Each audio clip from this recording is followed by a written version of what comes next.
Hello friends, BNP bank note press Dewas की new recruitment notification के बारे में, एलिजिबिलिटी क्राइटेरिया और फॉर्म फिलअप प्रोसेस के बारे में, कौन कौन अप्लाई कर सकता है, कैसे आपको स्टेप बाय स्टेप अप्लाई करना है, कंप्लीट डिटेल्स इस वीडियो में बताने वाला हूं। तो वीडियो में एंड तक बने रहिए। आगे बढ़ने से पहले अगर आपने हमारे चैनल को अभी तक सब्सक्राइब नहीं किया है तो चैनल को सब्सक्राइब करें, वीडियो को लाइक करें ताकि आगे आने वाली सारी नोटिफिकेशन आप तक पहुंच सके। चलिए, आप देख सकते हैं अपनी स्क्रीन पर ये जो ऑफिशियल नोटिफिकेशन है, जो कि एडवर्टाइजमेंट नंबर 03/2023 आपको यहाँ पर देखने को मिल जाएगा। टोटल वैकेंसीज की अगर बात करें तो 111 वैकेंसीज टोटल रखी गई हैं, जिसमें ओपनिंग डेट जो है वो 22/7/2023 से 21/8/2023 तक आप ऑनलाइन मोड में अप्लाई कर पाएंगे। अगर इसेंशियल क्वालिफिकेशन की बात करें तो सुपरवाइज़र के लिए, प्रिंटिंग के लिए आपके पास फुल टाइम आईटीआई डिप्लोमा होना चाहिए या फिर आपके पास बीटेक या बीई रेलेवेंट ट्रेड में आपके पास होना चाहिए। बाकी आप कंप्लीट अपनी स्क्रीन पर एलिजिबिलिटी क्राइटेरिया देख सकते हैं, ये स्टेप बाय स्टेप आप पढ़ पाएंगे। और अगर आप एलिजिबल हैं, एप्लीकेबल हैं, तो अप्लाई करना चाहते हैं तो आप स्टेप बाय स्टेप अप्लाई कर सकते हैं। ठीक है, आगे अगर हम बात करते हैं इसको कैसे आपको अप्लाई करना है, तो ये आप अपनी स्क्रीन पर देख पा रहे हैं, ये ऑफिशियल रजिस्ट्रेशन रिक्रूटमेंट पोर्टल है। यहाँ पर आपको click here for new registration पे क्लिक करना है। जैसे आप यहाँ पर रजिस्ट्रेशन पे क्लिक करेंगे, आपके सामने एक न्यू पेज रीडायरेक्ट हो जाएगा, जहाँ पर आपको सबसे पहले रजिस्ट्रेशन करना है। यहाँ पर सबसे पहले आपको अपना फर्स्ट नेम, फिर फर्स्ट नेम कन्फर्म करना है। यहाँ पर आपको अपना मिडिल नेम, यहाँ पर मिडिल नेम कन्फर्म करना है, फिर लास्ट नेम आपको कंफर्म करना होगा। फिर आपका जो फुल नेम है वो यहाँ पर डिस्प्ले हो जाएगा। यहाँ पर आपको अपना active and valid mobile number देना है, क्योंकि ये ओटीपी के थ्रू आपका जो है वो कंफर्म किया जाएगा और आगे भी प्रोसेस में आपको इसी के थ्रू जो है वो कांटेक्ट किया जाएगा। फिर आपको मोबाइल नंबर दोबारा से यहाँ पर कंफर्म करना है, ईमेल आईडी यहाँ पर देनी है और आपको डोमेन सेलेक्ट करना है @gmail.com है, yahoo.com है, जो भी आपका जीमेल आईडी का डोमेन है वो आपको सिलेक्ट करना होगा। यहाँ पर आपको ईमेल आईडी दोबारा से कंफर्म करनी है और ये सिक्योरिटी कोड डालने के बाद आपको 7 नेक्स्ट पे क्लिक करना है।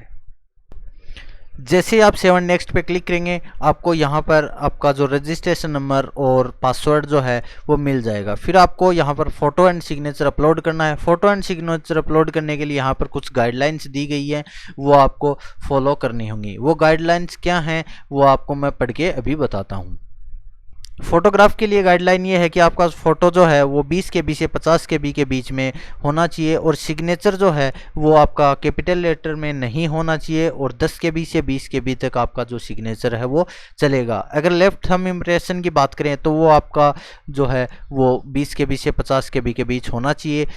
हैंड रिटन डिक्लेरेशन आपको जो अपलोड करना होगा उसकी साइज़ 50 KB से 100 KB आपकी होनी चाहिए। ये था इसका जो प्रोसीजर और फोटोग्राफ जो अपलोड करने हैं उसका साइन, फोटोग्राफ, साइन और जो हैंड डिक्लेरेशन फॉर्म वगैरह सब आपको डिक्लेयर करने हैं, अपलोड करने हैं। उनका जो साइज़ है वो मैंने आपको बता दिया है। इतनी साइज़ में आपका जो फोटोग्राफ इमेज है, सिग्नेचर इमेज है, वो एक्सेप्टेबल है। फिर यहाँ पर आपको अपना फ़ोटो एंड सिग्नेचर जो है वो अपलोड करना होगा। वो अपलोड करने के लिए यहाँ पर स्कैन फोटोग्राफ की जो चूज़ फाइल पे क्लिक करना है और जहाँ पर भी आपका फ़ोटोग्राफ जो है वो आपको अपलोड कर देना है। जैसे आप फ़ोटो एंड साइन अपलोड करेंगे, आपको यहाँ पर प्रीव्यू देखने को मिल जाएगा। अगर ये सही है तो यहाँ से आपको ये जो टिक मार्क करके सेव एंड नेक्स्ट पे क्लिक करना है। जैसे आप नेक्स्ट पे क्लिक करेंगे, आपके सामने अगली जो स्टेप है वो ओपन होके आ जाएगी। ये है आपकी डिटेल्स की। सबसे पहले आप कौन सी पोस्ट के लिए जो है वो अप्लाई करना चाहते हैं वो आपको सिलेक्ट करना है। फिर आपको अपनी कैटेगरी सेलेक्ट करनी है। कैटेगरी सेलेक्ट करने के बाद अगर आप पीएच कैंडिडेट हैं 40% या उससे अबव के, तो आपको ये सिलेक्ट करना है, अदरवाइज़ नो सिलेक्ट करना होगा।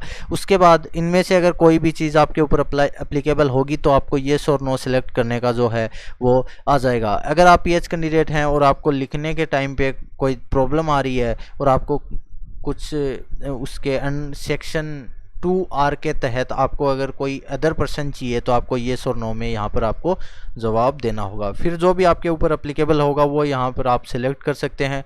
उसके बाद आपको अपना जो रिलीजन है वो सेलेक्ट करना होगा। उसके बाद आप अगर आप माइनॉरिटी कम्युनिटी से बिलोंग करते हैं तो आप येस नो में इसका जवाब दे सकते हैं। अगर आप एक्स सर्विसमैन हैं तो आप ये सिलेक्ट कीजिए और यहाँ पर आपने कितने मंथ तक सर्विस किया वो आपको देना होगा। फिर उसके नीचे आप अगर डिपार्टमेंटल कैंडिडेट हैं तो ये सिलेक्ट कीजिए। नेशनलिटी आपकी ऑलरेडी इंडियन रहेगी। फिर आपको यहाँ पर एग्ज़ाम सेंटर जो है वो आपको सेलेक्ट करना होगा। एग्ज़ाम सेंटर सेलेक्ट करने के लिए सबसे पहले आपको स्टेट सेलेक्ट करना है। उसके बाद उस स्टेट में जहाँ भी एग्ज़ाम सेंटर होगा वो आपको सिलेक्ट करना होगा। फिर आपको पर्सनल डिटेल में आपकी डेट ऑफ बर्थ जो है वो यहाँ से चूज़ करनी होगी। डेट मंथ एंड ईयर आपको सबसे पहले चूज़ करना है। उसके बाद आपको अपना जेंडर सेलेक्ट करना है, आप मेल हैं फीमेल हैं वो आपको सेलेक्ट करना है। अगर आपके कोई जुड़वा भाई बहन है तो आप येस नो में जवाब दे सकते हैं। अगर येस है तो आपको यहाँ पर उसका नाम भी बताना होगा और उसका जो जेंडर है वो मेल है फीमेल है वो आपको बताना होगा। उसके बाद आपको अपना मैरिटल स्टेटस, आप मेरिड हैं अनमेरिड हैं वो आपको सिलेक्ट करना है। यहाँ पर आपको अपना फादर्स नेम, फिर मदर्स नेम, फिर अगर आप मैरिड हैं तो आपको अपना स्पाउस नेम भी देना होगा। फिर आपको यहाँ पर एड्रेस, आपका कंप्लीट एड्रेस आपको फिल करना है। यहाँ पर आपको अपना डिस्ट्रिक्ट नेम, यहाँ पर स्टेट आपको सेलेक्ट करना है और पिन कोड डाल के आपको यहाँ पर फिल कर देना है। फिर आगे अगर आपका जो परमानेंट और करस्पॉन्डेंस एड्रेस जो है वो दोनों सेम है तो यहाँ पर आपको सिलेक्ट करने हैं, ये टिक मार्क करना है। अगर दोनों अलग अलग है तो आप दोनों की अलग अलग एंट्री जो है वो कर सकते हैं। फिर आप यहाँ पर जो जीएसटी इनवॉइसिंग करवाना चाहते हैं वो कौन से एड्रेस पे करवाना चाहते हैं, परमानेंट या करस्पॉन्डेंस, वो आप यहाँ से सिलेक्ट कर सकते हैं। ये सारी डिटेल्स फिल करने के बाद आपको वैलिडेट योर डिटेल्स पे क्लिक करना है। यहाँ पर अगर आपको कोई मिस्टेक लगेगी तो ये आपको बता देगा। अब ये मेरी सारी डिटेल्स सही हैं तो मेरे को सबको सेव एंड नेक्स्ट पे क्लिक करना है। जैसे आप इस पर क्लिक करेंगे अब आपको क्वालिफिकेशन और एक्सपीरियंस जो है उसकी डिटेल्स आपको यहाँ पर देनी होंगी। सबसे पहले यहाँ पर फुल टाइम ITI सर्टिफिकेट आपके पास किस में है वो आपको सेलेक्ट करना है। उसका डेट ऑफ पासिंग आपको बताना होगा, कितने परसेंटेज मार्क्स आपने जो है वो गेन किए वो आपको बताना होगा। फिर आपका ग्रेड जो है वो आप फर्स्ट क्लास से पास हैं, सेकंड क्लास से पास हैं, जो वो है वो आपको सेलेक्ट करना होगा। फिर फुल टाइम डिप्लोमा आपके पास जो है उसकी आपको डिटेल्स देनी होंगी। डेट ऑफ पासिंग आपको देना होगा, यहाँ पर ईयर सेलेक्ट करना है और उसके बाद कितने परसेंटेज जो है वो आपने गेन किए वो आपको यहाँ से सेलेक्ट करना होगा और आप कौन सी क्लास से पास आउट हैं वो आपको देना होगा। फिर आपको ग्रेजुएशन की डिटेल्स देनी होंगी। यहाँ पर year date and month of passing आपको देना है और फिर कितने परसेंटेज आपने गेन किए वो यहाँ पर आपको फिल करना होगा और लास्ट में आपको डिवीज़न या ग्रेड आपको देना होगा। फिर अगर आप पीजी या प्रोफेशनल क्वालिफिकेशन ये डिटेल्स भी देना चाहते हैं तो अगर आपके पास हैं तो आप इनमें दे सकते हैं। फिर अगर आपके पास किसी भी टाइप का वर्क एक्सपीरियंस है तो आप यहाँ से ये सेलेक्ट करके आप उसकी डिटेल्स दे सकते हैं, अदरवाइज़ आप नो यहाँ से सेलेक्ट कर सकते हैं। फिर आप कौन सी लैंग्वेज जो है वो जानते हैं उसकी आपको डिटेल्स देनी है। जैसे मैंने हिंदी लिख दिया, एक लैंग्वेज आपको ज़रूर देनी होगी।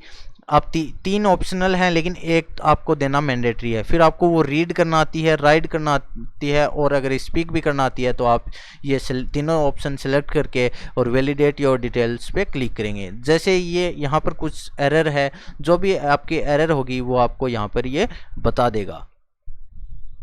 फिर आपको सेव एंड नेक्स्ट पे क्लिक कर देना है। जैसे आप सेव एंड नेक्स्ट पे क्लिक करेंगे आपके सामने फिर से आपका जो फॉर्म है उसका प्रीव्यू यहाँ पर ओपन होके आ जाएगा। आपको सारी डिटेल्स जो है वो चेक कर लेनी है। अगर आपको लगता है आपके द्वारा ये जो भरी गई सारी डिटेल्स हैं वो एकदम सही से हैं तो आप यहाँ पर आई एग्री पे क्लिक करके कंप्लीट रजिस्ट्रेशन पे आपको क्लिक करना होगा। जैसे आप कंप्लीट रजिस्ट्रेशन पे क्लिक करेंगे आपको यहाँ पर ये पूछेगा already enter will be permitted सारी आपको, तो अगर आपने डिटेल्स चेक कर ली हैं तो आपको यहाँ पे ये सिलेक्ट करना है। उसके बाद आपको लेफ्ट थंब इम्प्रेशन आपको यहाँ पर अपलोड करना है जो कि सिर्फ JPG फॉर्मेट में, और उसका जो गाइडलाइन है वो मैं ऑलरेडी आपको बता चुका हूँ, ये यहाँ पर ऑलरेडी आपको बता चुका हूँ। हैंड रिटन डिक्लेरेशन में आपको क्या लिखना है चलिए वो मैं आपको बताता हूँ अपनी स्क्रीन पर। वो आपको एक ब्लैंक पेज पे लिख के नीचे सिग्नेचर करके आपको यहाँ पर अपलोड करना होगा। हैंड रिटन डिक्लेरेशन में आप देख सकते हैं ये ऑफिशियल नोटिफिकेशन है। यहाँ पर लिखा हुआ है आई, फिर आपको ब्रैकेट में आपका नाम, hereby declare that all the information submitted by me in the application form is correct, true and valid. I will present the supporting document as and when required. ये जो मैं सेलेक्ट कर रहा हूँ आपको अपनी स्क्रीन पर ये दिख रहा है, ये आपको लिखना होगा और नीचे आपको सिग्नेचर करके यहाँ पर आपको जो है वो अपलोड करना होगा JPEG फॉर्मेट में, और उसका साइज में जो ऑलरेडी आपको बता चुका हूँ 50 KB से 100 KB के बीच रहना चाहिए। फिर आपको यहाँ पर ये कैप्चा डाल के सेव एंड नेक्स्ट पे क्लिक करना है। ये अपलोड करने के बाद आपको कैप्चा फिल करके सेव एंड नेक्स्ट पे जैसे ही आप क्लिक करेंगे तो आपको जो नेक्स्ट स्टेप है वो ओपन होके आ जाएगा। जो नेक्स्ट स्टेप है 6 नंबर स्टेप है वो है आपका पेमेंट का। पेमेंट पेज पे आप आ जाएंगे, फिर आपको यहाँ पर ये कैप्चा डाल के सबमिट पे क्लिक करना है। जैसे आप सबमिट पे क्लिक करेंगे आपको ये एक नए पेज पे रिडायरेक्ट कर देगा जहाँ पर आप अपना पेमेंट जो है वो कर पाएंगे। ये आपको पेमेंट पेज पर रिडायरेक्ट कर दिया। यहाँ पर आप अपना normally credit card, debit card या अदर बैंक के debit card, internet banking, wallet, UPI, QR जिससे भी आप पेमेंट करना चाहें आप पेमेंट कर सकते हैं। तो दोस्तों ये थी स्टेप बाय स्टेप कैसे आप अपना जो फॉर्म है BNP बैंक नोट प्रेस में जूनियर अलग अलग पोस्ट के लिए, जूनियर टेक्नीशियन, सुपरवाइज़र, अलग अलग पोस्ट के लिए कैसे आप जो है वो स्टेप बाय स्टेप कंप्लीट कर पाएंगे। और एट लास्ट जब आपका पेमेंट हो जाएगा तो आपको अपना इस फॉर्म का जो प्रिंट आउट है वो भी डाउनलोड कर लेना है और फर्दर रेफरेंस, फ्यूचर रेफरेंस के लिए आपको सेव करके रख लेना है, ताकि आपको आगे फ्यूचर में कोई भी उससे रिलेटेड जानकारी लेनी हो तो आप उसमें अपना जो प्रिंट आउट लेंगे उससे देख पाएँ। तो स्टेप बाय स्टेप मैंने सारी डिटेल्स आपको बताने की कोशिश की है। फिर भी आपको किसी टाइप का डाउट हो तो वह आप हमें कमेंट बॉक्स में कमेंट करके पूछ सकते हैं, और ऐसे ही फॉर्म रिलेटेड वीडियोज़ के लिए आप हमारे चैनल को सब्सक्राइब ज़रूर से करें। At last thanks for watching.